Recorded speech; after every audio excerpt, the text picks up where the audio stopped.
बनारस के एक विख्यात पंडित अपने अध्ययन को संपूर्ण करते हुए अपने ही गांव में लौटे। गांव वाले उनको देखकर समझ गए थे कि ये बहुत बड़ा अहंकारी बन गया है। विद्या के अहंकार इनमें समाहित है, साफ दिख रहा है। क्योंकि ये जो अहंकार है, ये 4 कारणों से अहंकार आ जाते हैं हमें। जन्म, ऐश्वर्य, श्री और श्रुत, ये 4 कारणों में हमारे जीवन में अहंकार आ जाते हैं। उच्च कोटि कुल में जन्म लेना, ये एक अहंकार की कारण होते हैं। ऐश्वर्य, बहुत पैसे वाले, बहुत धनाढ्य परिवार में जन्म होना, ये भी एक अहंकार की बात है। श्रुत, बहुत बड़े विद्वान हो जाना, ये भी एक अहंकार का ही हिस्सा है। तो इस प्रकार से बहुत धनाढ्य परिवार में जन्म लेना भी अपने आप में एक अहंकार की बात है। तो जन्म, ऐश्वर्य, श्रुत जो विद्याओं के अभिमान में मत रहता है, श्रुति शास्त्रों के अध्ययन करने के बाद जो अहंकार आ जाते हैं। और एक अहंकार है श्री अहंकार। श्री अहंकार अर्थात सौंदर्य की अहंकार, सुंदरता की अहंकार। मैं बहुत सुंदर हूँ, ये बहुत ख़राब दिखता है, ये कुत्सित है, मैं इससे तो कितना अच्छा हूँ। इस प्रकार से उस पंडित जी में विद्या के अहंकार आ गए हैं। तो उन्हीं के गांव में एक बुजुर्ग रहा करते थे। उन्होंने सोचा कि इसके मन में जो अहंकार की कीड़ा पनप रहे हैं, इसको मारना बहुत ज़रूरी है, नहीं तो ये आगे जाके कुछ भी डेवलप नहीं कर पाएगा। क्योंकि अहंकार के मत में हम अपने आप को विनाश कर देते हैं। तब वो वयोवृद्ध विद्वान व्यक्ति ने आकर के उन्हें कहा कि बेटा, अब तो बहुत बड़े पंडित हो, विद्वान हो, बनारस से अध्ययन करके आप वापस आए हो, तो क्या मेरे एक प्रश्न का आप जवाब दे सकते हो? तो उन्होंने कहा, जी महाराज, पूछिए आप। बोले, बेटा, क्या आपको पता है पाप का बाप कौन है? या यूँ कहूँ कि पाप के गुरु कौन है? अब पल मात्र के लिए वो सोच में पड़ गए। अरे, मैंने तो सुना कि छात्रों के गुरु होते हैं, शिक्षार्थियों के गुरु होते हैं, शिष्य के गुरु होते हैं, परंतु पाप का गुरु कौन है और कैसे हो सकते हैं पाप का भी गुरु? ये प्रश्न उनको अंदर से टल मटोल दिया कि ये तो मैं सोचा ही नहीं कभी कि पाप का भी गुरु हो सकता है, और ना तो मुझे इसके बारे में कोई जानकारी है। क्या करें, इस जवाब तो मुझे देना है।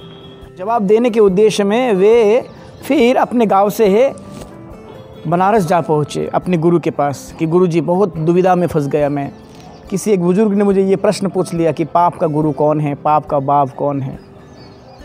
परंतु गुरु के पास भी उन्हें संतोषजनक उत्तर न मिलने के कारण वे आश्रम से भी लौट के चले आए।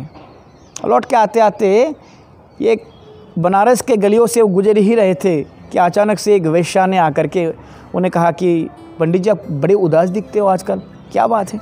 कुछ तो कारण है, बताइए आप मुझे।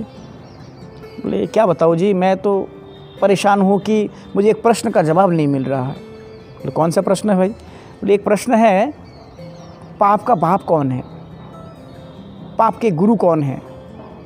अच्छा, ये प्रश्न है, कोई बात नहीं, हम आपका इसका उत्तर दे देंगे, परंतु इस उत्तर के लिए आपको कुछ करना होगा। जी बताइए। कुछ भी हो, मैं करने के लिए तैयार हूँ, बस आप उत्तर दे दीजिए। बोले, महाराज, ये उत्तर साथ ही साथ नहीं मिलने वाले हैं, इसके लिए आप तो एक शोध करना पड़ेगा आपको। बोले, अच्छा जी, बताइए क्या करें? बोले, आप मेरे पड़ोस वाले मकान में किराए पर रह ले, कुछ दिन रह के देखें, फिर बाद में आपको अपने आप में ही इसका जवाब मिल जाएगा। कोई बात नहीं, देखते हैं। तो उस वेश्या के पड़ोस में एक मकान था, उस मकान को किराए पर ले करके पंडित जी वहाँ पर रहने लग गए। 1 दिन, 2 दिन, 3 दिन, 4 दिन, 5 दिन बीतता गया। अब पंडित जी सोच में पड़ गए कि ये वेश्या जो है मुझे जवाब देने वाली थी, पता नहीं जवाब कब देंगी। इस उत्सुकता के साथ वह रहने लगे। तो एक दिन अचानक 10-12 दिन बाद वो वेश्या पंडित जी के पास आ पहुँचे कि महाराज, कैसे हो आप? बोले, जी सब बढ़िया, आप जवाब नहीं दिया आज तक।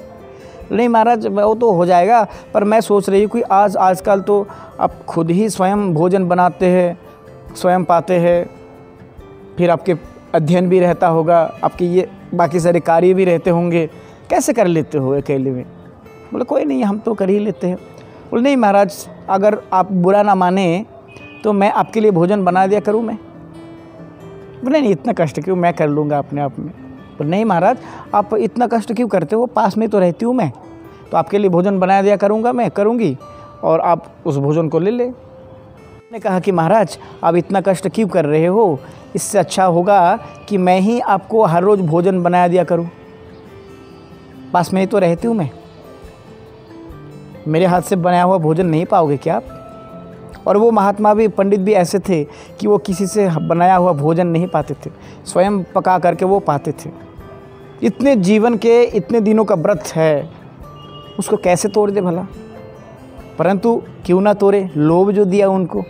तो वेश्या ने कहा कि महाराज आप अगर मेरे हाथों से बनाया हुआ भोजन को पाओगे तो मैं आपको स्वर्ण के मुद्राएं आपको भेंट करूंगी।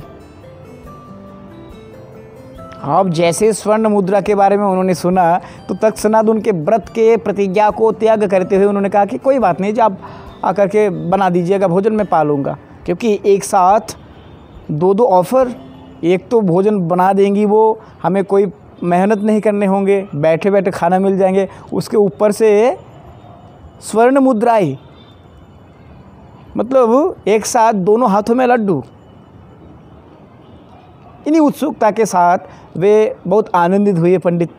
कोई बात नहीं, तो दूसरे दिन भोजन बनाने के लिए चली आई है। बड़े बड़े पकवानें बनाई उन्होंने, बहुत मेहनत करके पकवान बनाने के बाद उनको भोजन के लिए परोस रही है। ऐसे समय जैसे पंडित जी बस पहला ग्रास लेने ही वाले थे कि तत्क्षणात पंडित जी के हाथों से अन्न का कण और थाली छीन लेते हुई वो वेश्या कहकर उठी कि महाराज मिल गया आपका जवाब कि पाप का गुरु कौन है, पाप का बाप कौन है। बोले क्या बात है, क्या बदतमीजी है ये, आप मुझे भोजन के लिए बिठाई हो, भोजन पा रहा हूँ मैं, भोजन के समय किसी को तो क्या शत्रु को भी परेशान नहीं किया जा रहा है, और आप मुझे ऐसा क्यों कर रही हो, ये अभद्रता है आपकी। तो वेश्या ने कहा महाराज ये अभद्रता नहीं है, ये आपके प्रश्न का उत्तर है। बोले क्या मतलब? बोले हाँ जी महाराज, यही प्रश्न का उत्तर है आपका। अब जो ऐसा पंडित जो किसी के बने हुए भोजन को नहीं पाते थे, किसी का हाथों से पानी तक नहीं पीते थे, आज आप वही पंडित जी केवल मात्र स्वर्ण मुद्राओं के लोभ में आकर के आप एक वेश्या के हाथों से बनाया हुआ भोजन को पा लेने के तैयार हो। ये जो लोभ है ना आपके अंदर, ये जो आपके अंदर लालसा छिपी हुई है ना, यही पाप का वाप है और यही पाप के गुरु है। श्रोताओं, कभी कभी हमें भी ये प्रश्न पूछना चाहिए, क्या हमारे मन में अत्यधिक लोभ तो नहीं है, हमारे मन में अत्यधिक आकांक्षाएं तो नहीं है जो हमें कष्ट दे सकती है? क्योंकि हमारे मन में संतुष्टि नहीं है, और संतुष्टि ना होने के कारण जीवन में केवल और केवल असंतोष है। असंतोष के साथ साथ झंझाटे, दुख, क्लेश, इन सभी के मूल कारण हमारे अत्यधिक लोभ, अप्रयोजनीय लालसा। तो इनको त्यागपूर्वक अपने भजन, अपने भक्ति जीवन में आगे बढ़े और हरे कृष्ण महामंत्र का निरंतर जप करते रहे। हरे कृष्ण कृष्ण कृष्ण हरे हरे, हरे राम राम राम हरे हरे।